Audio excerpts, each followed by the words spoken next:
بسم اللہ الرحمن الرحیم۔ شروع اللہ کے پاک اسم سے جو رحمان بھی ہے اور رحیم بھی۔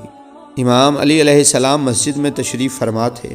آپ علیہ السلام کی خدمت میں ایک شخص آیا اور کہنے لگا کہ مولا شعبان کی 15ویں رات قریب ہے، اس رات کے بارے میں کچھ بیان فرمائیں۔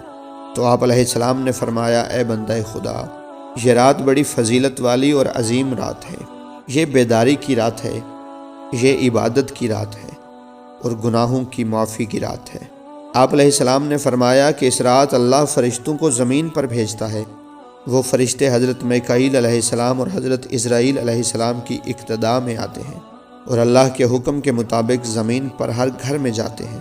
حضرت میکائیل علیہ السلام کو حکم ہوتا ہے کہ ہر گھر میں جا کر دیکھو، جو بھی اس رات میری عبادت کرتا ہے، مجھے یاد کرتا ہے، تو اس کے مقدر میں عزت، دولت اور رزق لکھ دو۔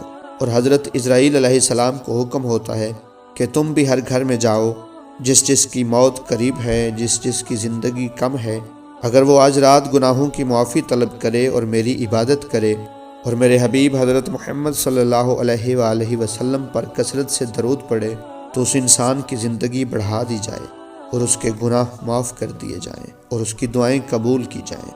خداوند عالم سے دعا ہے کہ وہ ہم سب کو نیک اعمال کی توفیق عطا فرمائے۔ اگر آپ کو ویڈیو پسند آئے تو ویڈیو کو لائک اور چینل کو سبسکرائب کریں۔ ملتے ہیں اگلی ویڈیو میں۔ اللہ حافظ۔